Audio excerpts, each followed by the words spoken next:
looking around in South Fulton. I said, well, who's going to take care of South Fulton? Right.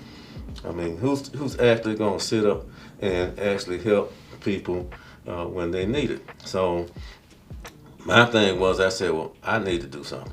If nobody else is going to do anything, I will. Welcome to the Southside Show, your local news and information source for Atlanta's South Side. Welcome to the Southside Show. I'm your host, Artie Jones III. Each week, we shine the spotlight on the Southside's rich culture and colorful history, which has a global effect on faith, economy, politics, and technology. Don't sleep on the Southside. We'll introduce you to the talented individuals, visionary leaders, innovative entrepreneurs, and game changers that make us Southside strong. Today's guest is Dr. Ronald Tolbert, who is the owner of Red Oak Animals Clinic. How you doing, Dr. Clint? I'm fine. Thanks for having me. All right. Well, thank you for being a guest on the Southside Show. For our Southside Show guests, could you please tell us a little bit about, where you are you from? First of all, are you from the South Side of Atlanta? Yes, I am. Okay. So you were actually born and raised in this area? No, not really, but I spent a great deal of time here since 1984. Originally, I grew up in Miami, Florida. Miami. Okay. My father was from Savannah. My mother's from Atlanta, so we have roots here. Okay. So I have a lot of relatives here and a lot of history. We spent a lot of time here. Oh. I have been the owner of Red Oak Animal Hospital since 1984, and we have served the community for, for over 35 years now. Okay. All right. Well, you have some deep roots here on the South Side. So tell me a little bit of where did you matriculate from as far as schooling and everything? And you said that you were actually the owner of Red Oak Animal Clinic as a veterinarian. Tell us a little bit about your matriculation and how did you end up, becoming a veterinarian? Yeah, that's a long story, but let me make it a little bit shorter for you. Okay. I guess when I was 14, my father asked me, what do you want to do when you grow up? I said, well, I kind of like animals. So he got me a job with a veterinarian, and he didn't want to hire me. So I told him I'd work for nothing. And I did for 2 weeks. After that, he decided, well, he's working pretty good. I'll give him $25 for the first 2 weeks and pay him 65 cents an hour after that. So I worked for him for 4 years. After that, I went to Tuskegee University. At that time, it was Tuskegee Institute. Gotcha. I paid for my first 2 years tuition with the money that I made working for that veterinarian. Wow. Eventually, I applied to veterinary school several times, and I did not get accepted until after I completed my master's in parasitology. So I had my BS in animal science and my master's in parasitology. I got accepted to both Tuskegee and University of Georgia and elected to go to UGA. Okay. All right, I spent 4 years at UGA, got my degree. My first job after that was in South Georgia, in Baxley, Georgia, working for Esco Hall Jr. I spent about a year there, then I moved here to Atlanta. After 3 years working for a couple of different veterinarians, I opened up Red Oak Animal Hospital here in College Park at that time. Okay. Mm-hmm. Wow. So pretty much you set up your own internship early on, and all of a sudden, it's amazing that you were able to, you were that disciplined to be able to save your money over the years, to be able to go to school for your first couple of years and just pay for it out of your pocket. Mm-hmm. It so shows that you have a great deal of discipline. And I learned that from my father and my first boss. Mm-hmm. I wasn't privileged. He gave me a lot of responsibility early. Mm-hmm. And I think that kind of helped my maturity, because when I got to Tuskegee, everybody was wild. I'm away from home. I can do whatever I want to do. Mm-hmm. And to me, I said, well, my education got to come first, because he instilled that in me. Before I opened up Red Oak Animal Hospital, I did relief work for other veterinarians when they wanted to go to vacation. I did house calls. Okay. That's how I came up with the money to help me get started. And I just went from there. Okay. So as a veterinarian, whenever, I guess, I'm from Southeast Georgia also, but more so on the East Coast, Atlantic Ocean, off the Atlantic Coast. Whenever I think about veterinarians, the first thing that comes to my mind, okay, is like dogs and cats.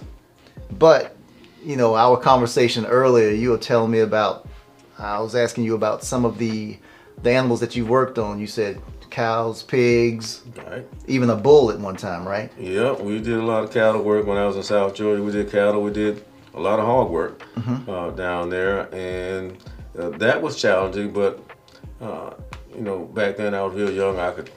Thought I could do just about anything. But sooner, as you get older, you have to tone it down. When I got to Atlanta, I continued that, and even to the point where I was working on the carriage horses downtown, and that was part of a lot of the large animal work that I did. And a lot of people don't realize in this area, it was South Fulton then. We didn't have, it was unincorporated, so we have a lot of horse farms around here, a lot of goat farms, a lot of cattle farms. So I was involved in that, as well as when the Bill Pickens Invitational Black Rodeo began. I was a rodeo veterinarian for them, so it would come once a year, and we would have. It was very exciting because a lot of people didn't know about black cowboys, and that there was a culture back in the day where they actually did very well out in the West. And this show, goes through a lot of different states, and I became a part of that as well. So that was a good experience for me. Okay.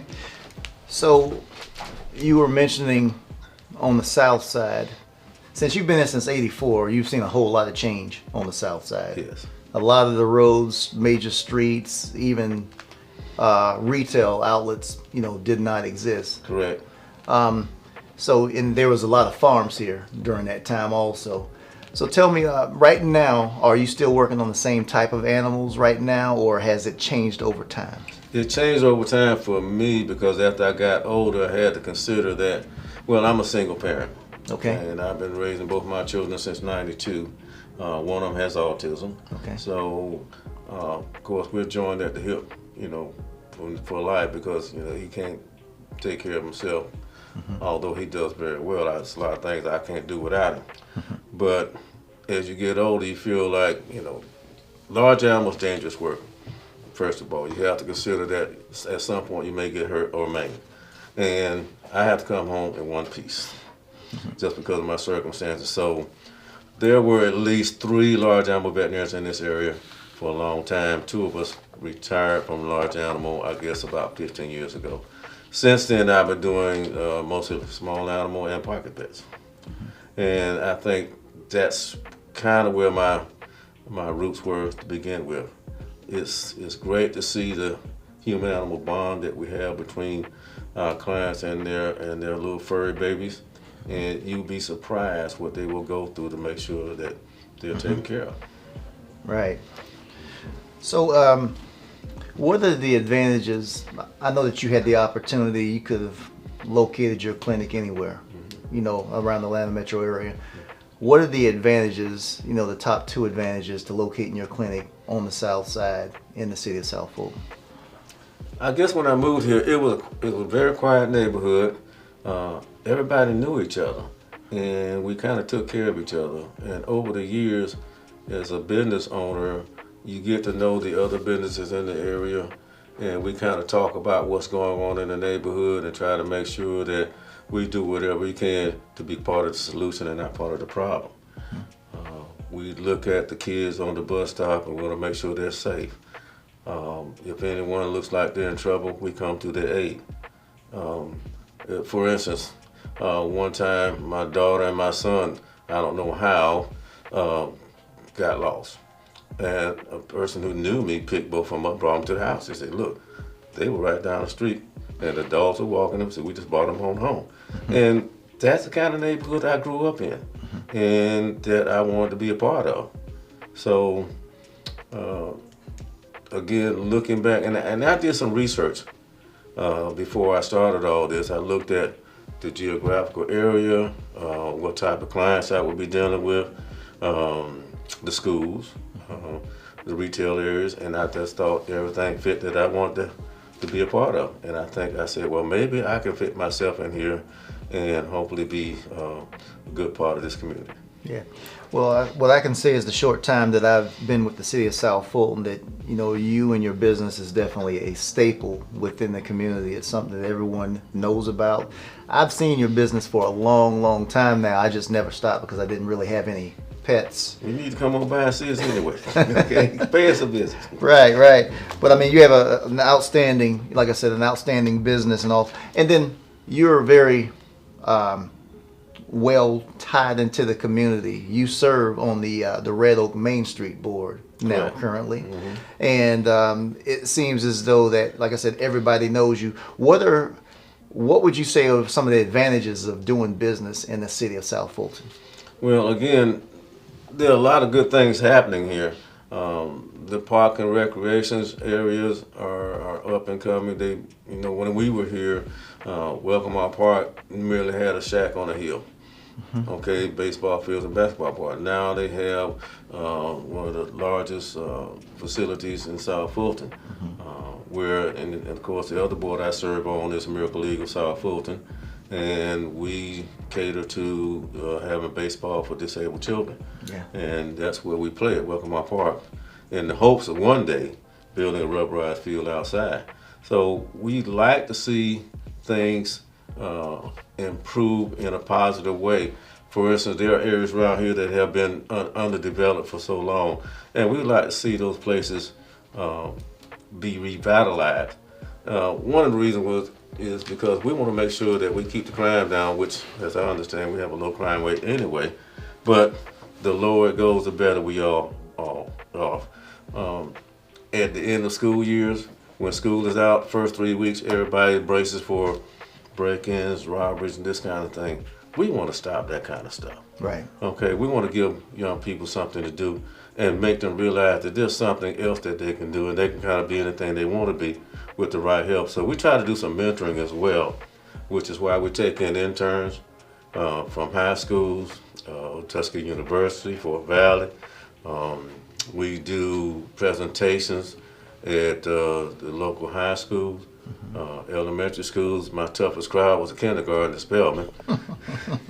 But when you bring in baby puppies and kittens and things, you kind of get their attention.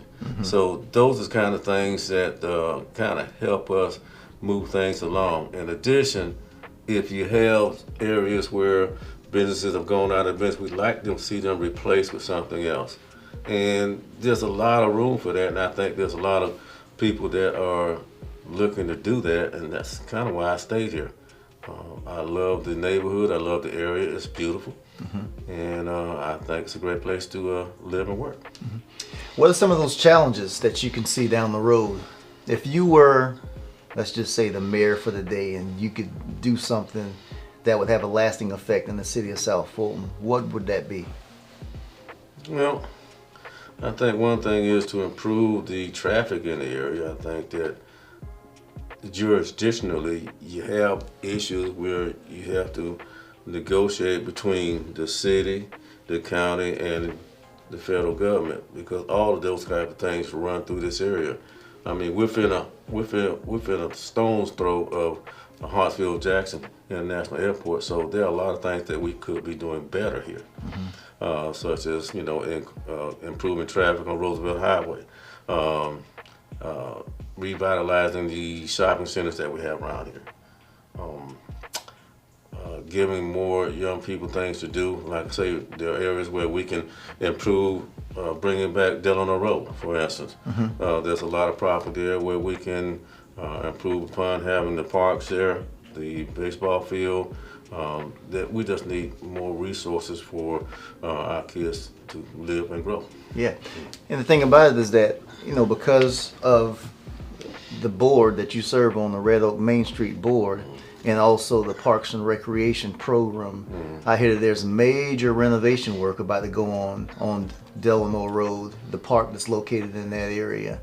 Would you like to speak on that a little bit? Well, yeah, we looked at a lot of different things, and they've had some people come in that want to partner with us. But what we're looking to do is, and I don't know all of the ins and outs, but we talked about doing a Miracle League facility where we would have the baseball field, a playground for disabled kids, and a splash pad.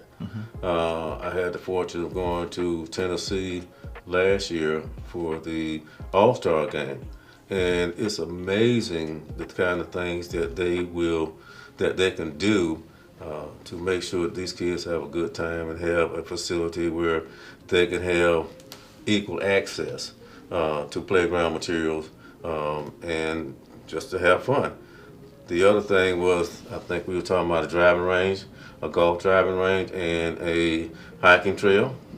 So those are some things that we look, and of course, to bring back the park facility itself. Okay. What is your proudest accomplishment that you can think of?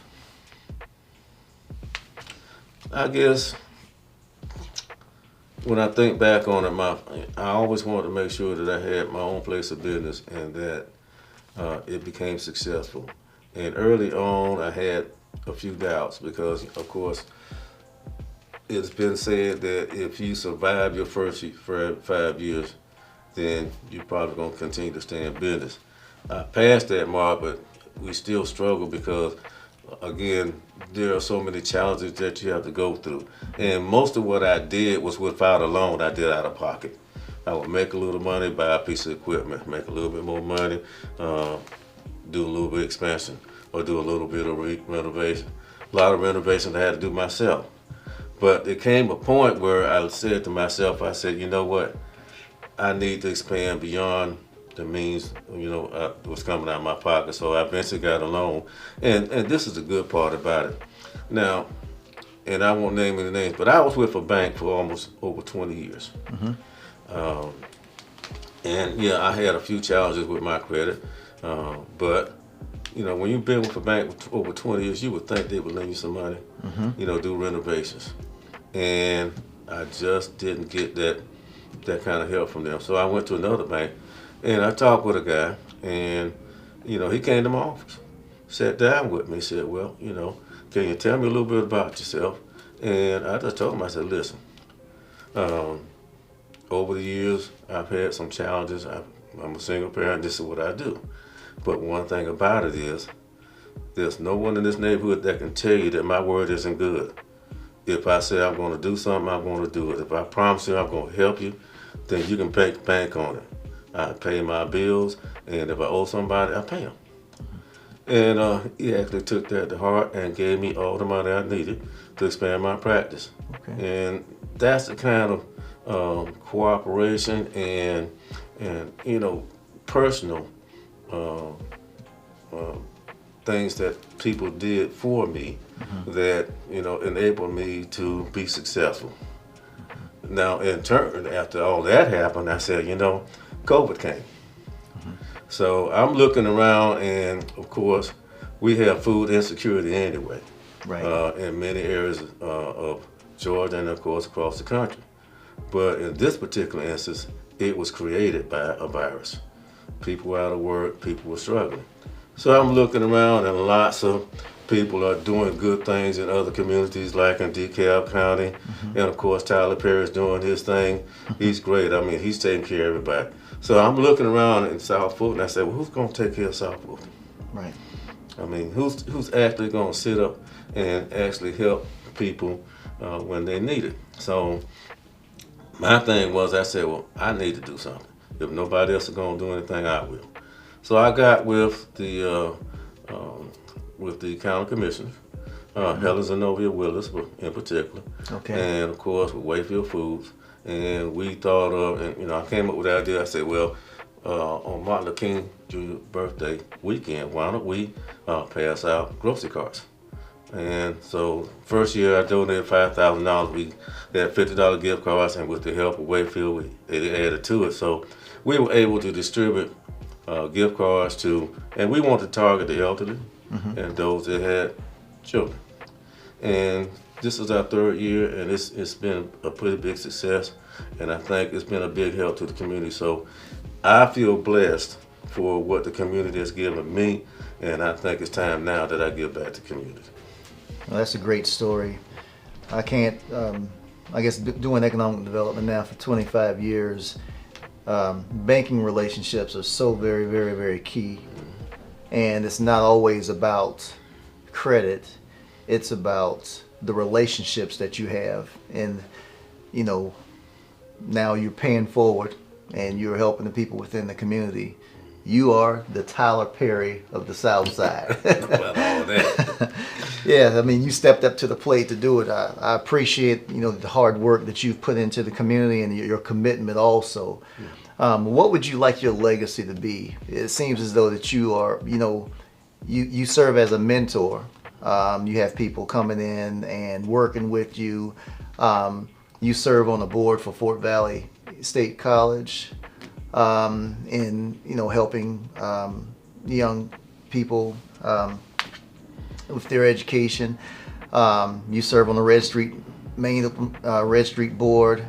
Oak Main Street Board, as well as the Miracle League. What would you like your legacy to be? It seems to me that you are very, very committed to the community, and it seems as though that if you had all the money in the world, that you'd probably be doing the same thing. Throughout my career, there's always been someone who helped me along. And at any point in time, I can point out an inflection point that where I could have gone left, I could have gone right, and nothing would have worked out the way I wanted if not for the help that I received along the way. There's always been somebody that I can go back and say, this person helped me either financially or gave me the advice I needed to make the right decisions, or raised me in a manner that I would sit up and think, hey, I don't need to do this, I need to do that. Right. So when that was all said and done, I look back on that and I said, you know what? People that are coming behind me are going to need the same thing. All right. So, and of course, my father was kind of an activist himself. He was involved with the Urban League in Miami, Florida, and what we call Model Cities. He was the first president of that. So his whole thing, his whole life was dedicated to education and service. And I guess some of that rubbed off on me, because I think part of our legacy in life is to go out and help somebody. And if you put anything on my gravestone, I hope they say, well, at least he tried to help somebody. At least he tried to make someone else's life better. He went out of his way to make sure that, people that were having trouble at least had a chance to do better, or at least have a better life. And you don't get rich being a veterinarian. Let's face it, a lot of people don't know that. Say, but you got a doctor in front of your name. Does it? Well, I can make a living. I can go on vacation once a year. I can raise my family. But you don't get rich being a veterinarian. So you got to have other motivation. The motivation is this. You're dedicated to your patients. You want to make sure that they're okay. My clients are not just clients. They're my friends. And every time they come in, we're shaking hands, we're hugging, and they're trying to let me know, hey, we believe that you really care about what you do, and I do. And I want to pass that on to the younger generation to say that you need to be having pride in what you do. It's not always about who's the best, or your reputation is more than it needs to be. You need to humble yourself and actually let yourself know that you're not the center of the universe. Everything around you is the universe, and that's what you need to help. So you can't go out there challenging any and everything that you see. If you want to live a good life, be part of the solution, not part of the problem. And make sure that the children that you have and that you raise, you do the same thing with them. Right now we got children raising children, and I think that you hear about all the shootings that are going on these young children, 14 and 15. I used to say to myself, what are you doing out in the middle at that time of night anyway? Right. Because I guess when I was growing up, I don't know about you, but by the time, if the sun is not in the sky, by the time you get home, you're in trouble. Right. Period. Okay? And we ain't talking about it's still daylight out. If you don't see the sun and you're not in the house, it's over. Okay? And it's not like that anymore. And I wish that, I don't know what it would take to make sure that these young kids at least are supervised or at home, after 8 o'clock. I don't see any reason to be out at midnight and when you're 14 and 15 years old on a weekday or even on the weekend. Right. But times have changed, social economics have changed, and that's, I guess, is a conversation for another time. As for me and my house, I will make sure that, I try to make sure that my children grew up with responsibility and will be part of the problem, they will be part of the solution. And I think even if you can't get all parents to do the same thing, I think we as a community ought to encourage any young person you see, to be the best that they can be. Okay. Now, for our Southside Show guests, anybody that might want to get involved with you, maybe donating for, food or anything like that, how might they be able to do that? We're located at 4895 Ben Hill Road, South Fulton, Georgia, 30349, and we also have a website at redoakah.com. Okay. I think that if you want, for my own personal cause in Miracle League South Fulton, if you want to donate there, you go to Miracle League South Fulton, MOSSOF.com, and go to our website, and you can see all the wonderful things that we're doing there. And also we're on Facebook, so I think that every year during, I guess in January, is when we try to collect the money, to distribute to those families in need on Martin Luther King Jr.'s birthday weekend. So we'll probably, just keep a lookout for that. We'll probably have something set up for you to donate for that as well. Okay, well, great.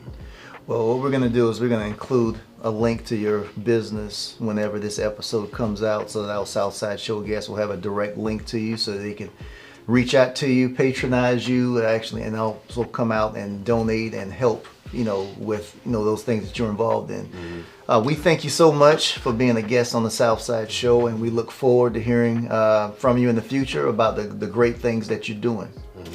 Thank you very much. Thanks for having me. All right. Thank you. Mm-hmm. All right. And this is a wrap, folks. My time is up. I'm Artie Jones, your host of the Southside Show, bringing you the latest and the greatest that the Southside has to offer. And if you don't remember anything else from this episode, please remember this. Don't sleep on the Southside. Take care, everyone.